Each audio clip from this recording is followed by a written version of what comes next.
ராணிப்பேட்டை மாவட்டம் அரக்கோணத்தில் மாற்றுத்திறனாளி விளையாட்டு வீரர்களுக்கான மாநில அளவிலான கைப்பந்து போட்டி நடைபெற்றது. இதில் 13 மாவட்டங்களைச் சேர்ந்த 200க்கும் மேற்பட்ட வீரர் வீராங்கனைகள் கலந்து கொண்டு விளையாடினர். போட்டியில் பெண்கள் பிரிவில் கள்ளக்குறிச்சி அணியும், ஆண்கள் பிரிவில் தஞ்சாவூர் அணியும் முதலிடத்தை பிடித்து கோப்பையை தட்டி சென்றனர். புதுக்கோட்டை ரயில் நிலையத்தில் 75 ஆண்டுகளுக்கு மேலாக இயங்கி வரும் தபால் பிரிவு RMS அலுவலகத்தை மூடுவதை கண்டித்து இந்திய ஐக்கிய கம்யூனிஸ்ட் கட்சி மற்றும் இந்திய தொழிற்சங்க சம்மேளனம் சார்பில் ஆர்ப்பாட்டம் நடைபெற்றது. ஆர்ப்பாட்டத்தில் புதுக்கோட்டை ரயில் நிலையத்தில் தபால் பிரிவு அலுவலகம் இயங்க வேண்டும் எனவும், மாற்றப்பட்டால் பல்வேறு போராட்டங்கள் நடத்தப் போவதாகவும் அறிவித்துள்ளனர். கடலூர் மாவட்டத்தில் பெங்கல் புயல் காரணமாக பொதுமக்களின் இயல்பு வாழ்க்கை பாதிக்கப்பட்ட நிலையில் சிதம்பரம் நடராஜர் ஆலயத்தை சார்ந்த சிவசிதம்பர அறக்கட்டளை சார்பாக அதன் நிர்வாகி பாஸ்கர் 10க்கும் மேற்பட்ட கிராமங்களுக்கு சென்று பாதிக்கப்பட்ட நபர்களுக்கு உணவு அளித்தார். உணவு பெற்றுக் கொண்ட கிராம மக்கள் நன்றியை தெரிவித்துக் கொண்டனர்.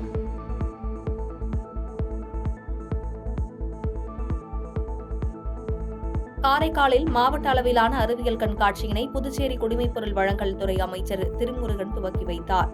கண்காட்சியில் கருவிழி படலம், கைரேகை மூலமாக வாக்குப்பதிவு செய்யக்கூடிய வகையிலான மின்னணு வாக்குப்பதிவு இயந்திரம் ஆகியவை காண்போரை கவர்ந்தது.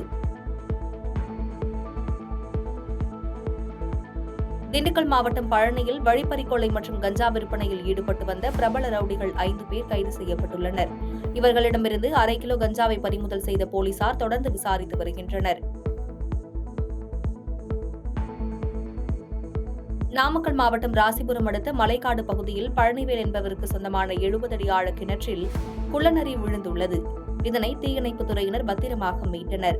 பின்னர் வனத்துறை அதிகாரிகள் அந்த குள்ளநரியை அருகே உள்ள ஜம்புபாலை காப்பு காட்டில் விட்டனர்.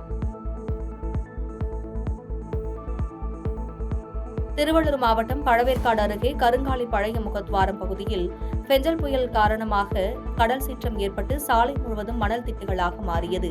இந்த மணல் திட்டுகளில் வாகனங்கள் செல்ல முடியாமல் அலுவலகம் செல்வோர் கடும் அவதியடைந்து வருகின்றனர்.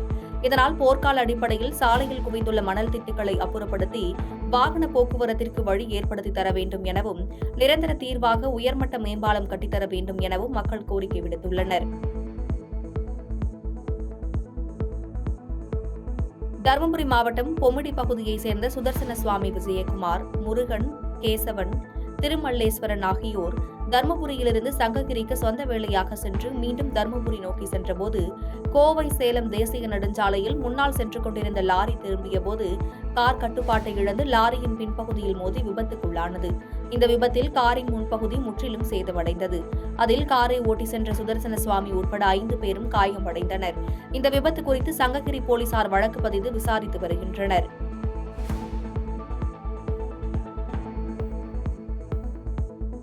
பெங்கல் புயலால் தமிழகத்தில் பரவலாக தொடர் மழை பெய்து வரும் நிலையில் சேலம் மாநகரம் மற்றும் மாவட்டம் முழுவதும் கடந்த 2 நாட்களாக கனமழை பெய்து வருகிறது.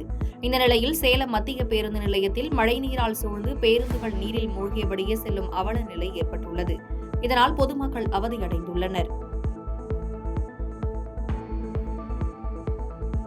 திருப்பூர் மாவட்டம் தாராபுரம் சாலையில் உள்ள இந்து முன்னணி அலுவலகத்தில் நடைபெற்ற செய்தியாளர்கள் சந்திப்பில் இந்து முன்னணி மாநில தலைவர் வங்கதேசத்தில் இந்துக்களின் உரிமைகளை மீட்க கோரி மாவட்ட தலைநகரங்களில் வரும் புதன்கிழமை ஆர்ப்பாட்டம் நடைபெறுவதாக கூறினார். பாதகம் செய்பவரை கண்டால் நாம் பயங்கொள்ளலாகாது பாப்பா, மோதி மிதித்து விடு பாப்பா, அவர் முகத்தில் உமிழ்ந்து விடு பாப்பா. அண்மை செய்திகளை உடனுக்குடன் தெரிந்து கொள்ள இணைந்திருங்கள் இயம்நாடு தொலைக்காட்சியுடன்.